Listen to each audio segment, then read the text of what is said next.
Okay. I just don't know why you would lie to your audience. Gator, I've always looked at you as a high moral man that, really did things the right way. And right now you're just fibbing and lying to your audience, and kind of makes me sick. Yeah. That's not even close. Those that know me know that you have high convictions. morals? I have reasonably high morals. But I wouldn't lie about this. I have such disdain for the idea that we play American football in London, that we take games away from the fans here to throw them over in Europe where they don't care. They sell out. Great. Yeah. Great. Are they clamoring to be part of the NFL? I have no idea, but I watch games on TV. I don't care where said games are. How'd NFL Europe work? Was that good? I don't know. Dan Miller got to start there, right? They don't care. Who cares? Leave it here. Who cares? Leave it here where it belongs. Why does it bother you? It is here. Because it's American. That's why. Because I don't know. I'm patriotic, and it's American, and I don't want to see something that we love here leave just for the sake of what? So you don't want to share. If we love it so much, watch it on TV. Throw That's the how game. we share it. Maybe they'll like it too. If they love it, the BBC can pick up the game. There you go. But we don't have to ship the game over there. Please. It's so stupid. It's so dumb. Who cares? Dumb prospect. Doesn't matter. It's football. Why you're not a football fan? I'm a great football fan. I love football. Like I watch football constantly. But you know what I do? Let me ask somebody who really cares. King, you really care about football? Oh, I don't care. No, yes. King's a real football fan. I'm a real fan. Yeah, he King's watched the insane. game. King's insane about football. We can't argue. King is insane about football. What do you think about the idea of a Super Bowl being shipped to London? I hate it. Thank you. I hate it. Would you watch? But I would still watch Of because I'm a course. freak. But he's a Gator freak. knows He's this. sick. I watch No. Thursday night football. I watch Monday night when the games are bad. Sunday night, doesn't matter to me. I watch some of the Pro Bowl, maybe more than. That's fine, but- I definitely watch more than most people, but But he hates the idea of the Super I don't Bowl like the going idea. over there. Yeah. There might be a couple outliers like Gator that will just be like, I'm not going to watch. I'm proving a message. Ratings would be sky freaking high still. They'd still make a ton of money on commercials. You might be the only one, Gator, but I don't even believe you. But I'm clearly not the only one. Clearly, I'm not the only one. It's real easy to say you're going to do something. Like, let me tell you a quick little story, Gator. Quick little story. All right. I went on what was that? The Sports Cave? Is that what it's called? One time, right? And it was Johnny Kane and it was Justin Rose. Evan knows this story. And they were talking about the race in the D, right? It's like a 5K, right? Right. Right. So I said I was going to run it. Yeah, it's a great cause. It was still like, I don't know, 8 months away, 6 months away. I'm like, I'm going to get in shape and run this bitch. That's what I'm going to do, right? Okay. It was real easy to say it. You know what I did not do? You didn't follow Get through? into shape and run the race. Yeah. It's a lot harder to follow through. So it's real easy right now in March to say, watch the Super Bowl against something that will never happen anyhow, probably. However, when it actually, the weekend of, the Saturday night of, the Sunday, you would watch, just like everybody else does. Yeah, as my friend pointed out to me in a text message a few minutes ago, my friend Scott, knowing that I still don't watch, and I pointed this out yesterday, Jim Belushi stuff. Yeah. And it's been almost 30 years. I'm sorry. I guess I don't live in a world where Jim Belushi is comparable to the Super Bowl. Well, plenty of opportunities. I don't do it. Please. And I will not watch the Super Bowl if it's played in London unless the Lions are in it. That's it. Ridiculous. Well, why would you watch it if the Lions are in it? It's just how I feel. I can't stand the idea that they would ship that game off there. It's absurd. It's not absurd. It is. Why? It's Why? Shtick. It's shtick. It's not shtick. Total shtick. I don't believe you. Why would you not believe me on this? Because it's absurd. Why is it absurd? What sports fan isn't going to watch the Super Bowl? Our pastime, the jewel of what we are as Americans here in terms of sports. This is the number one event we have. That's pretty nice. And we're going to turn it away and send it off to London? That's absurd. Gator, how many Super Bowls have you watched in your lifetime? Every one of them since the first one I watched was the Cowboys beating the Broncos 27-10 in Super Bowl 12. So like Super Bowl 30-some Super Bowls, 11. Is that fair? No, probably more than that. 40?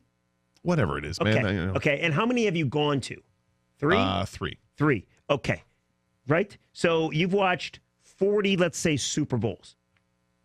The majority, 37, you watched at home on your TV or at somebody else's TV. Yeah. It doesn't matter where it is. Who cares? It does doesn't matter. affect you. It doesn't affect you if it's in New Orleans. It doesn't affect you if it's in Miami, Jeff, here's the thing. Detroit. Who Sometimes cares? you stand up to things on principle and you make a stand because you think it's just wrong. That's what people do sometimes. There's Very things true. activists go out and do things like this. Yeah, sure. Now, this is not on the same scale, of course not. But this is my hill that I climb, and this is one I'm willing to fight. I think it's the dumbest thing in the world to even consider this game being played overseas, and I will not watch it if it happens unless the Lions are playing. Yeah. Tony's in Troy. Tony, welcome to 97 on the ticket. Hi, guys. I agree it's a bad idea, but I would watch it in answer to your question. But the reason why it's a bad idea is because the NFL always brags about how much economic activity goes to the host city and how much revenue the host city gets. So that would be un-American to take it away from some city in the United States unless all they were trying to do is upset Trump. Right, and I don't think that's the case. But right, exactly. It takes away a huge chunk of revenue. This is the biggest slice of Americana you can get. It's no longer baseball. It's football. It's the NFL, and it specifically is the Super Bowl. So I agree with your argument, but I'd still probably watch the game. Yeah, I don't blame you for doing it. This is my own, and thanks for the call, Tony. This is my own stance that I wouldn't. It's not shtick. That's insulting to me. What you're saying, that's shtick. Listen, I don't doubt the fact that because what you're saying is that you're saying I think I'm calling you a liar. I'm offering up is BS. Yeah, absolutely, it's BS. And that's insulting to me. That's insulting. To me. It's very BS. It's totally not. Yes, it is. But that's okay because you just don't understand who I am. To the Karsch and Anderson inbox, the Pistons are now 22-15 with Reggie Jackson, 12-25 without. I'm not calling him the next Isaiah Thomas, but obviously he matters a lot to this team. It's interesting. The Pistons played last night. They beat the Lakers, and Reggie Jackson does, I think, make a difference for this basketball team. And it's a shame that he wasn't healthy for a huge stretch of time, and it absolutely cost them a chance to be in the playoffs. They're 5 games out with 8 games to go. They're not going to make the playoffs. There's no shot at it. They'd have to go undefeated, and the Heat would have to lose like 6 of their next 8 games. So that's not going to happen. No, it's over. It's definitely over. But I'm wondering, with watching the game last night, and I did watch a lot of the game last night, does this give Pistons fans hope at least that there's something better down the road for next year with a healthy Reggie Jackson, Blake Griffin now acclimated to his new team, and other guys getting a more experience under the belt? I like the maturation we've seen with Luke Kennard a little bit on this team. Stanley Johnson certainly has taken a much larger role with this team, and I think he's gotten better. I don't think he's great, but I think he's gotten better, and just wondering if this is, with this Pistons team, is this something you're like, okay, well, they're taking the right steps? I look at it, we knew this was going to happen, right? We knew Reggie would come back, and just coincidentally, when he came back, the schedule lightened up a little bit here. So they beat Chicago, they beat the Lakers, they beat the Kings, they beat Phoenix, all bad teams. They did take Houston to OT and ended up losing. That was a nice game. But pretty much the remaining schedule they have, with the exception of Philly and Toronto, the second to last game of the season. So who knows if they're going to try or what they're going to do, who they're going to play. It's easier games. So I think it's kind of a bastard read, to tell you the truth, with Reggie being back, and then to try to make the leap that this team's going to be okay moving forward with him. You know? Well, I mean, I don't know if I call it a bastard read. I might say it might be a little bit of false hope. A little bit of fool's gold, yeah, maybe. a little fool's gold, but I don't know what a bastard never heard read. that term before, bastard read? No, I have not. Yeah. I mean, it essentially means exactly what you're saying, fool's gold. No, but it doesn't. Yeah, actually, it it's does. a lot more spiteful, is what that. When you throw out a term like bastard, that's a hell of a lot more spiteful than simply fool's gold. I'm just telling you, do not get wowed by the winning streak they're probably going to be able to put together here. Don't get wowed by it, because it doesn't mean anything. I tend to agree with you. Yeah, and I tend to agree with you too, Regan. But, and Gator, you've known this since I've said it on the show many times. It's a good sign, first of all, they're winning with Reggie. Maybe a little bit of fool's gold, but at least they're winning. They were losing without him anyways, right?